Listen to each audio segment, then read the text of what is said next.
Pemirsa, hari ini 24 Januari 2023, pemerintah resmi memberikan vaksinasi booster COVID-19 dosis kedua.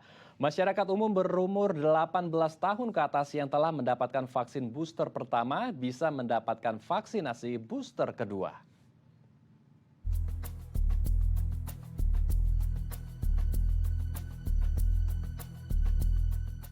Pada Desember lalu, Presiden Joko Widodo telah melakukan booster kedua dengan vaksin Indovac yang merupakan vaksin buatan dalam negeri.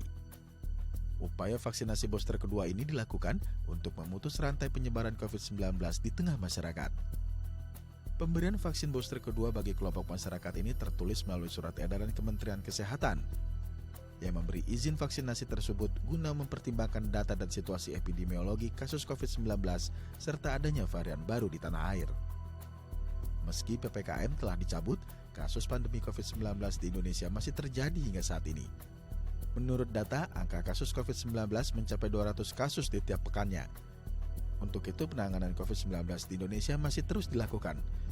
Salah satunya melalui vaksinasi booster kedua yang resmi dibuka pada 24 Januari 2023 lalu.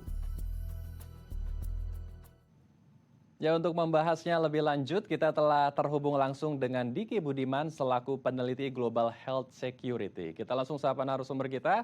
Selamat sore waktu Australia, Kang Diki. Apa kabar? Assalamualaikum, Kang. Alhamdulillah. Waalaikumsalam, Kang Andro. Alhamdulillah sehat. Salam dari Brisbane. Baik, kita langsung saja berdiskusi tentang booster kedua ya, atau vaksin dosis keempat untuk warga kita. Nah, ini memang kabar yang baik ya, mengingat juga positivity rate kita saat ini juga sudah baik ya, di bawah standar dari yang sudah ditentukan WHO yaitu 5%. Angka peningkatan kasus COVID-19 kita juga sudah lumayan baik nih di angka 100 hingga 200 kasus peningkatannya dalam satu hari. Dan saat ini juga Presiden, pemerintah memberikan booster kedua untuk warga yang umurnya di atas 18 tahun. Nah, ini apakah bisa lebih mempercepat herd immunity kita dan juga mencegah penularan varian-varian baru seperti BF7, Kang Diki?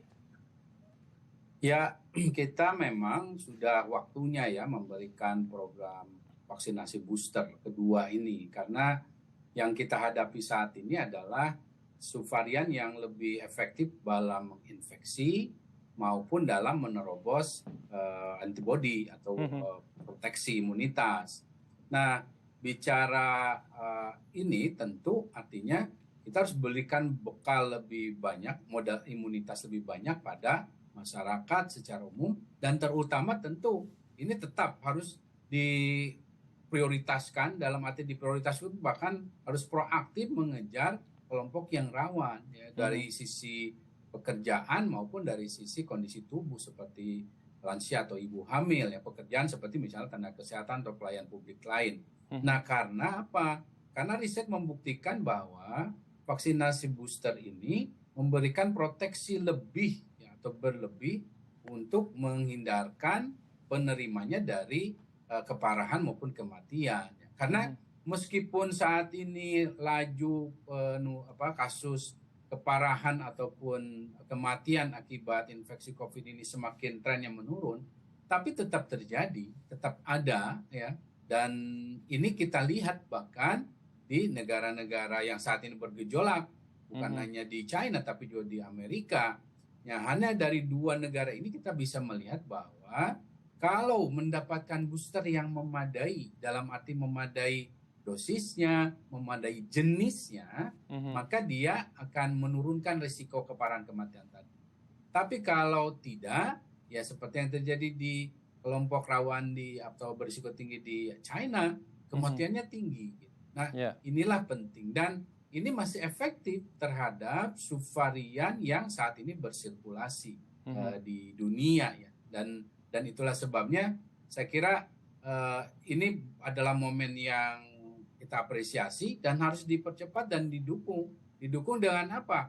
Dengan strategi komunikasi yang efektif, karena saat ini di dunia secara global animo ya untuk mendapatkan vaksinasi booster ini menurun karena mereka terpengaruh dengan berita-berita yang tidak tepat ya, hoax dan infodemik lainnya.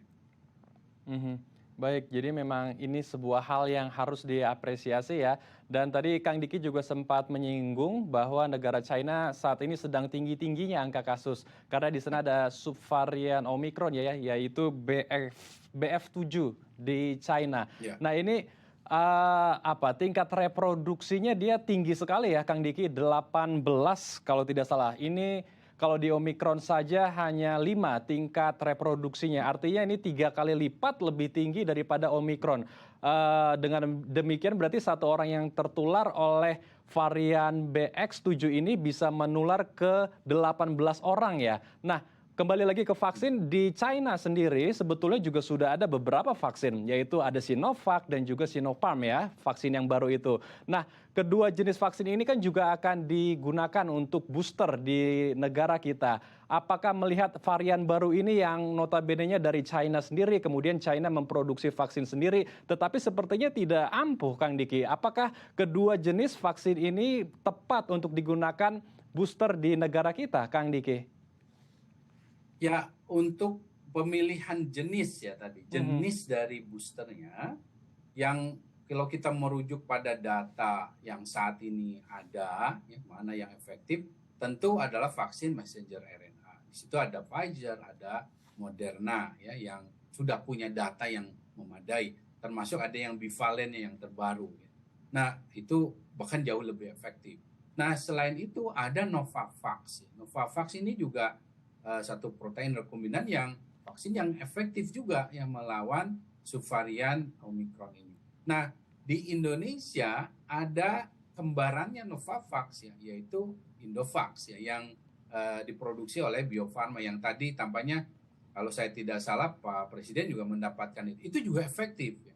Nah, di luar itu yang masih menjadi pertanyaan. Nah, dan itu yang saya belum bisa merekomendasikan ya.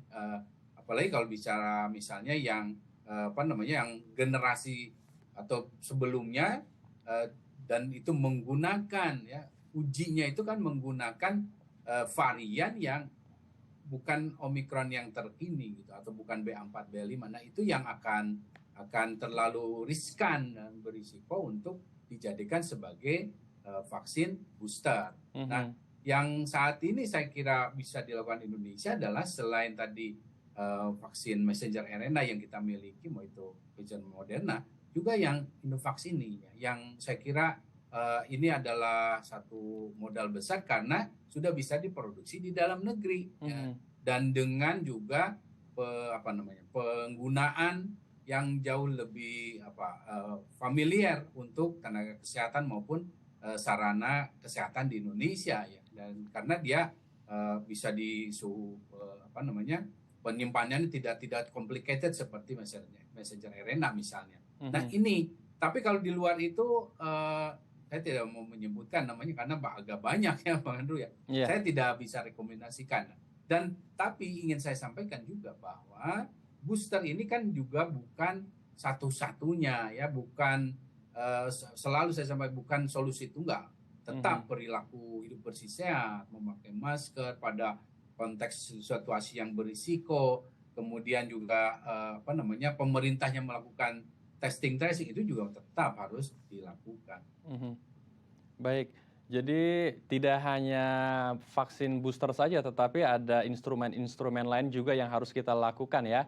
Nah, lalu bagaimana untuk kelompok rentan? Tadi Kang Diki di awal juga sempat menyebutkan ya, untuk lansia, kemudian anak-anak, dan orang dengan komorbid. Ini apakah juga ada treatment khusus atau vaksin jenis tertentu untuk mereka agar mereka juga tidak rentan terpapar oleh COVID-19, mengingat juga BF7 ya. Ini digadang-gadang atau kita dengar juga sudah mulai masuk ke Indonesia yang tingkat penularannya itu bahkan lebih cepat daripada Omicron. Tapi ditahan dulu Kang Diki, kita akan bahas usai jeda.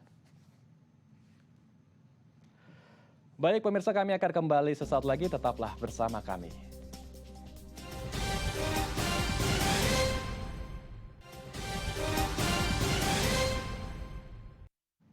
Terima kasih pemirsa, Anda masih bersama kami di Halo Indonesia. Kita akan melanjutkan diskusi hangat kita bersama dengan Kang Diki.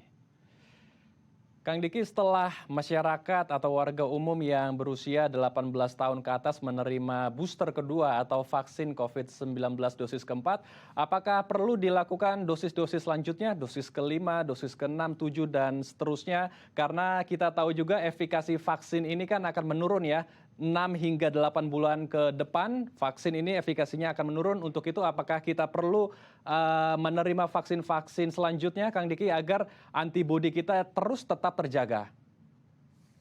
Nah, diskusi terakhir Mhm, tuh dalam 24 jam terakhir ya, mhm, secara global ya, karena saya peneliti global security yang terlibat ya dalam diskusi global seperti ini, ya bahwa wacananya tuh ada antara lain yang saat ini mengemuka, dan itu diusulkan juga oleh para peneliti dari Amerika dan Eropa adalah bahwa diberikan 1 tahun 1 kali vaksin COVID ini, seperti halnya pola yang sama di vaksin untuk flu.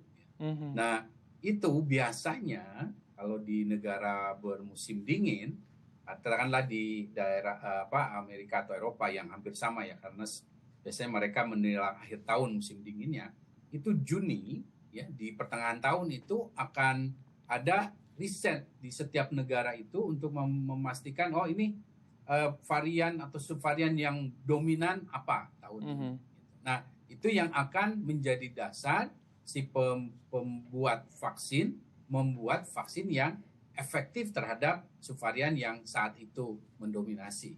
Dan biasanya diberikannya pada September mhm, sebelum musim dingin pada tahun itu. Nah, itu pola yang saat ini sedang digarap ya, atau diusulkan mhm, dengan juga asumsinya nanti yang mendapatkan atau diprioritaskan sebenarnya kelompok berisiko tinggi. mhm, Berisiko tingginya ya tetap dua, yang dari kondisi tubuh, ya lansia ataupun wanita hamil atau orang yang komorbid tadi, atau dari pekerjaan pelayan publik atau orang yang pergi-pergi kemana-mana gitu ke negara-negara. Nah itu ya seperti halnya flu yang akan mendapatkan vaksin itu, dan itu tentu akan jelas akan berbayar pada beberapa negara ya yang mhm, secara kemampuan ekonomi. Tapi kalau negara-negara maju tertentu itu tetap gratis, seperti hanya vaksin flu di sini pun gratis. Nah, mhm, itu yang pertama. Jadi memang kecenderungannya ke depan akan berulang ya mhm, selama ini masih terus bermutasi ya. Namun tidaklah cenderungannya tidak semua orang harus divaksin itu ya. mhm, Karena tampaknya modal 4 dosis yang ada sekarang ya, akan cukup memadai untuk pada masyarakat umum memberikan proteksi. Kecuali dia memiliki ya tadi risiko-risiko itu.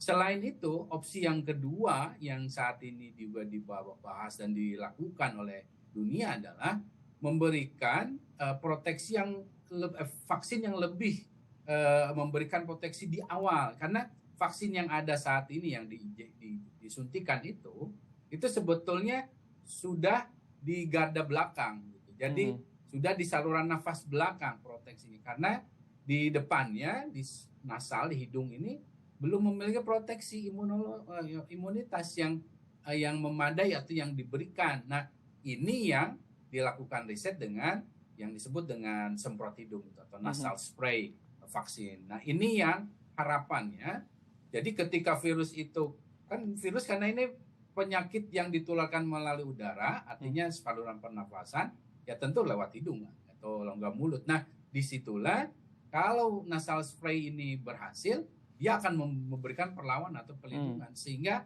itu yang akan semakin meminimalisir kebutuhan atau keperluan dari vaksin secara rutin. Nah, ini sejauh ini sudah ada nasal spray di China, di Amerika sekali dan Eropa, tapi hasil tes-tes awal masih belum menggembirakan. Nah, ini yang tampaknya kita masih harus ya mengkombinasikan juga sekali lagi pendekatan ini dengan ya tadi perilaku hidup bersih sehat atau perubahan perilaku di masyarakat.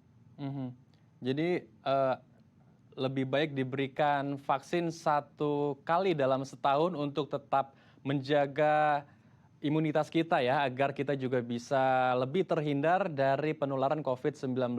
Nah, tadi Kang Diki juga sempat menyinggung kelompok rentan ya, lansia, orang dengan komorbid, dan anak-anak. Ini kan belum bisa menerima vaksin booster ya. Lalu instrumen apa yang tepat untuk melindungi mereka? Apakah PHBS dan seperti tadi alat pernapasan khusus begitu, dan juga ya kembali lagi mungkin lebih mengurangi aktivitas di luar ruangan karena mereka belum menerima vaksin booster, menjadi pilihan yang cocok, pilihan yang tepat untuk mereka, Kang Diki? Ya, karena sekali lagi esensi dari respon ya memitigasi, mengurangi risiko atas satu penyakit yang menular melalui udara, hal yang pertama dilakukan adalah meningkatkan kualitas udara, gitu. Meningkatkan ventilasi, sirkulasi, bahkan di Davos ini kemarin pertemuan para pebisnis dan juga tokoh lainnya, itu mereka sudah meng-create atau memanage kualitas udara di ruang-ruangan itu menjadi minim risiko terjadinya penularan penyakit yang menular lewat udara. Dengan apa? Ada dengan ultraviolet, ada yang menggunakan juga HEPA filter dan lain sebagainya. Nah, ini adalah upaya yang memang harus dilakukan. Sama seperti misalnya ketika kita menghadapi wabah kolera dulu, karena itu bicara kualitas air, ya kualitas airnya diperbaiki dengan berbagai teknologi, dengan cara. Dan itu yang akan juga terbukti mengurangi risiko paparan atau sebaran dari kolera yang menular melalui air itu. Nah, ini hal yang sama. Nah, ini yang masih menjadi PR dan karena belum mendapatkan perhatian yang memadai dari pemerintah maupun dari masyarakat ataupun sektor swasta ya. Nah, ini yang harus dilakukan saat ini. Karena kalau tidak, ya kita akan terus berjibaku dengan masalah ini. Nah, di negara-negara maju, sebagai contoh, itu sudah ada keluar regulasi bahwa misalnya level CO2 yang menjadi indikator kualitas udara baik di satu ruangan itu level CO2. Misalnya Mas Andrew sekarang di studio level CO2-nya harus di bawah 600 ppm. Itu standar yang digunakan sekarang di negara maju. Bahkan di sekolah, public transportation itu diberlakukan. Itu yang harus dikejar. Karena kalau itu di atas atau apalagi di atas 1000 misalnya ppm untuk CO2, itu berarti jangankan COVID ya, penyakit lain, penyakit misalnya potensi penularan campak, TBC dan lain itu bisa tinggi gitu. Nah, itu yang pertama harus dilakukan oleh kita semua, nah, khususnya ini tanggung jawab pemerintah dari setiap level. Kedua, betul perubahan perilaku, PHBS menjadi penting.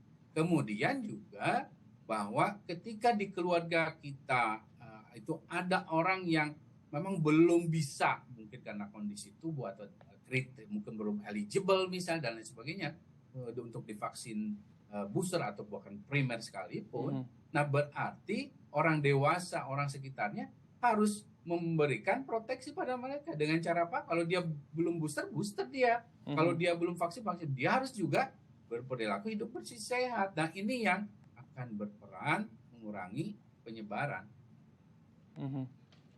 Baik, jadi itu ya kuncinya PHBS dan juga ada standarisasi CO2 agar kita juga bisa mengetahui berapa tingkat level udara di mana kita berada. Dan selain instrumen-instrumen seperti itu dan juga ada vaksinasi booster juga ya untuk warga umum. Ketika PPKM dicabut oleh pemerintah, tentu warga kita sangat antusias sekali. Kang Diki sangat euforia sekali, bahkan ada banyak yang melakukan revenge travel, mereka berjalan-jalan ke luar negeri yang sempat tertahan beberapa tahun sehingga mereka sangat euforia sekali untuk melakukan perjalanan ke luar negeri. Padahal kita tahu ini masa-masanya belum selesai pandemi kita dan bisa saja ini resiko ya. Mereka yang melakukan perjalanan luar negeri dan kembali ke Indonesia, kemungkinan besar juga mereka juga akan membawa varian baru atau virus-virus baru dari wilayah tempat mereka berjalan-jalan. Nah, apakah pengetatan kembali di pintu-pintu masuk negara kita juga perlu dilakukan, Kang Diki? Jadi dalam masalah pintu masuk negara ya, ini kita harus sadari bahwa dunia saat ini kan memang rawan, masih rawan dan semakin rawan bahkan. Karena berbagai kejadian di dunia ini, ya saya sebagai peneliti global security, kita ada perang. Perang itu melahirkan banyak masalah. Masalahnya ada banyaklah, panjang kalau diceritakan. Kemudian juga bicara perubahan iklim.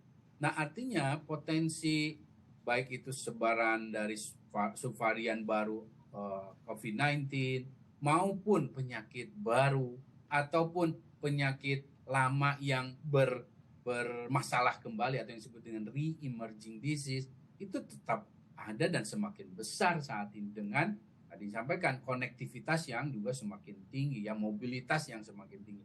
Nah, oleh karena itu sebetulnya pada level global WHO ya dalam rangka menjaga keamanan, ketahanan kesehatan global dan nasional, itu ada International Health Regulation namanya. Itu konvensi global. Nah, di mana kita juga terikat di situ. IHR itu salah satunya mewajibkan setiap negara memperkuat pintu masuk negara. Bukan memblokade, bukan menutup diri, bukan. Tapi membuat satu prosedur, mekanisme di mana orang yang lalu lalang mau keluar, masuk, itu tidak membawa patogen, mau itu virus, bakteri, atau jamur yang berbahaya dengan prosedur-prosedur tertentu. Ya artinya screening harus, suhu, kemudian syarat vaksinasi, bukan hanya vaksinasi COVID, vaksinasi bahwa kalau dia misalnya pergi ke daerah di Afrika, yellow fever, polio, bahkan banyak beberapa penyakit lain, termasuk kalau misalnya ke Saudi, meningitis, itu penting. Baik, artinya pemerintah harus kembali mengetatkan pintu-pintu masuk kita, entah itu ada screening antigen dulu atau PCR, dan ada juga mungkin isolasi dulu dari luar negeri untuk menjaga pintu masuk kita dan menghindari adanya penularan dari varian barukah atau virus jenis barukah. Dan tetap juga ya, masyarakat tetap ingat untuk melakukan atau menerima booster dari vaksin COVID-19 untuk memperkuat imunitas kita, dan ke depan kita juga akan mendapatkan herd immunity atau kekebalan komunal ya. Kang Diki, kita harus bersama-sama nih antara pemerintah dan warga. Terima kasih Kang Diki telah berbagi waktu bersama kami di Halo Indonesia. Salam sehat Kang Diki, Assalamualaikum. Waalaikumsalam. Pemirsa, usai jeda kami akan mengajak Anda untuk melihat pesona agrowisata di Pati, Jawa Tengah. Jangan kemana-mana, tetap di Halo Indonesia.